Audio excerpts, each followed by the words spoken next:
know, as usual, this is David Wheatley, and this is David Wheatley's podcast. An enthusiastic welcome to all of you who are listening in. Thank you very much for participating and joining in. This is episode 11. It's starting to look like a Roman numeral. I. We'll have to count off like that. I, V, I. Like Roman numerals. It's not that funny. Well, we could use a little humor right about now, especially because we just talked about Milgrams and pilgrims. We touched lightly on controlling the environment as a means of reducing cognitive dissonance so that the way things should be equal the way that things are. By changing the environment, the lighting, the paint colors, the furniture, the address, and all of that.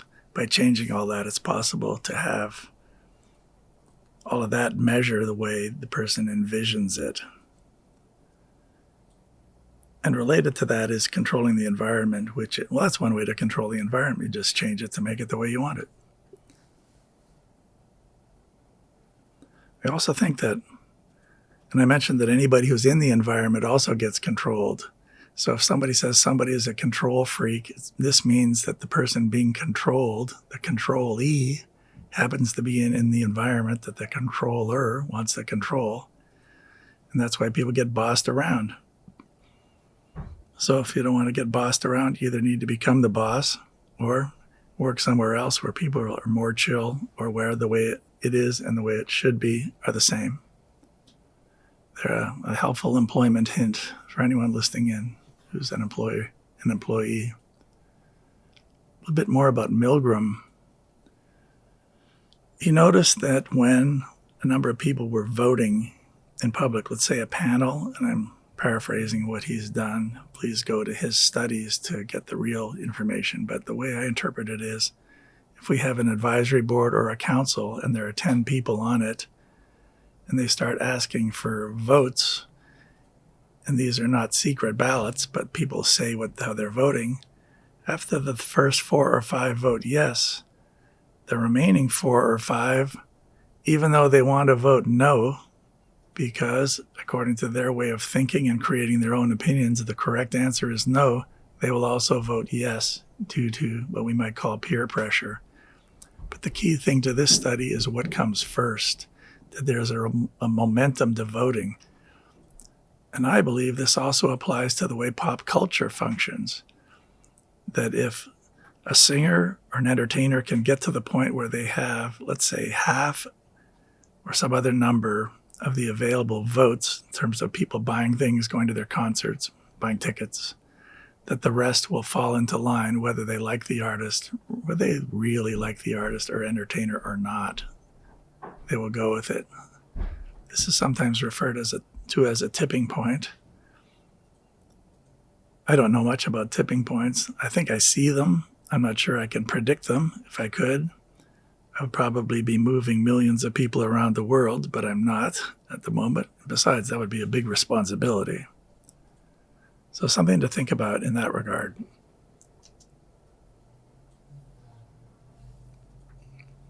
Now let's segue back into music.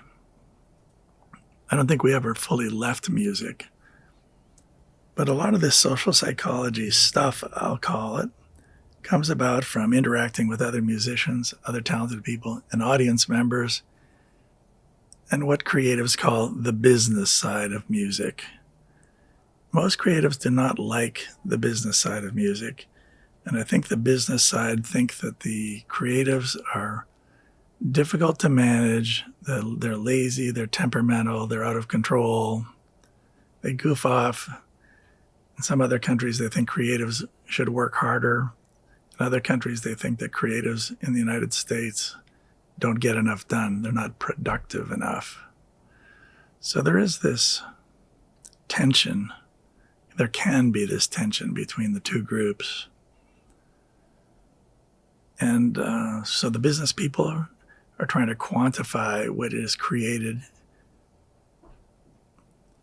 from often nothing, seemingly nothing, from the unconscious or subconscious of a person, of a creator, It's also often an expression of the dissonance that the creator is feeling. So that's why when creators get too cushy, have enough hit records and bring in tons of money, and the house is big and the carpet is clean, the dogs are fed, that they stop creating because they don't have the dissonance, cognitive dissonance and life dissonance that it takes to create the important things.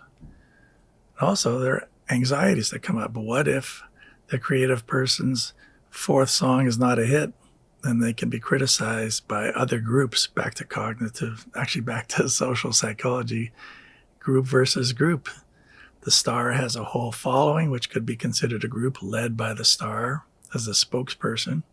And then there would be a whole other group, perhaps led by or spoked for, is that even a word, by another star who's trying to claim that particular segment of the market, not just for money, but for the attention of it.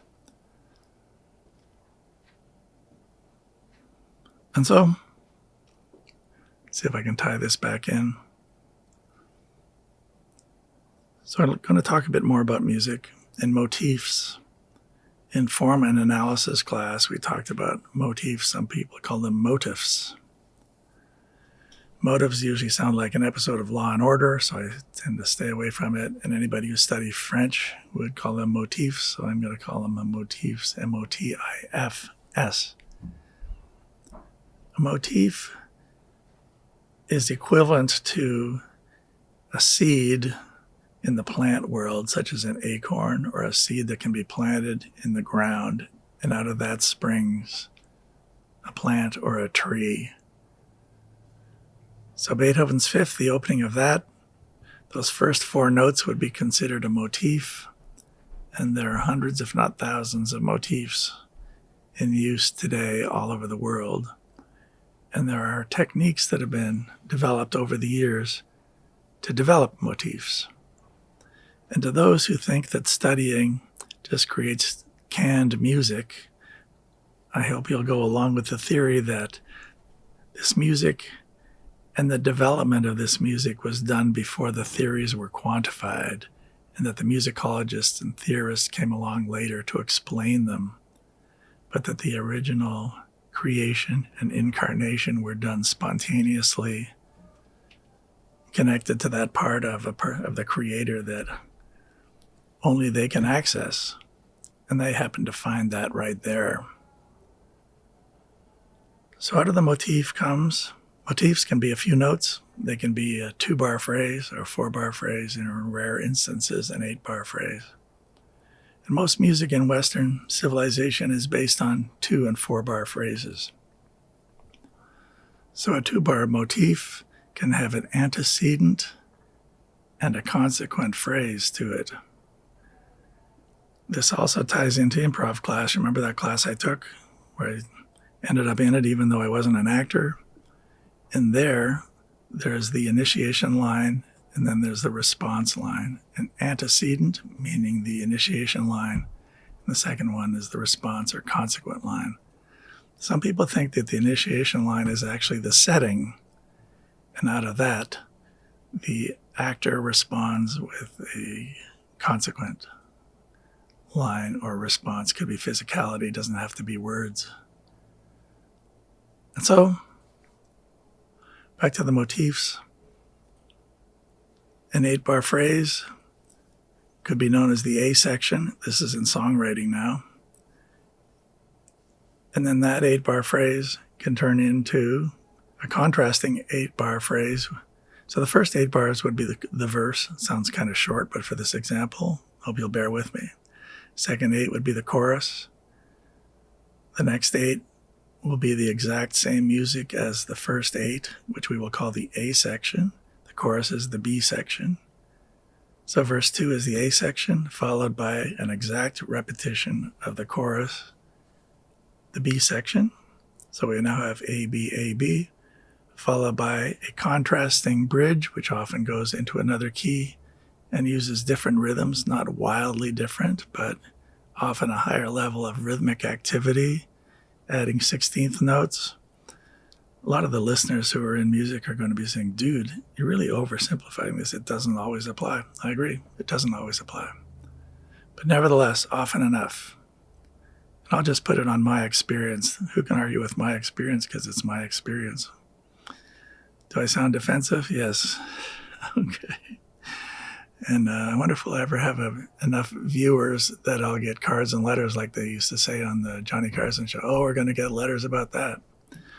Nevertheless, so A, B, C for the bridge, and then a return of the chorus, the B section, and the B section, and then a hard ending, either sudden or a chord that fades, or the whole musical section of everybody playing can gradually diminuendo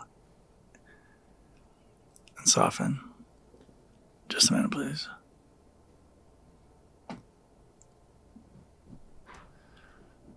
So, definition of opinion, Stanley Milgram, voting, controlling the environment, song forms. We've just scratched the surface of song forms and motifs.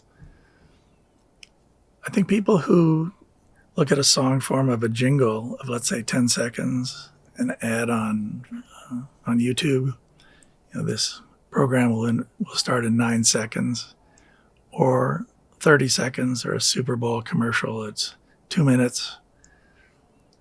These are short song forms. Even when they're not songs, I'm calling them song forms. This in contrast to a 3-hour opera or a 45-minute symphony that consists of 4 movements of contrasting style, often tempo. And I think it was Debussy said that he thought the aesthetic beauty of a piece of art was in its form, which is why they call it form and analysis, not just analysis, and not just theory, and not just harmony, and not just cadences moving from one dissonant chord to another less dissonant chord, that there are ways of looking at these structures, and that there is a history of an aesthetic history of what seems to be in balance for people and what is satisfying.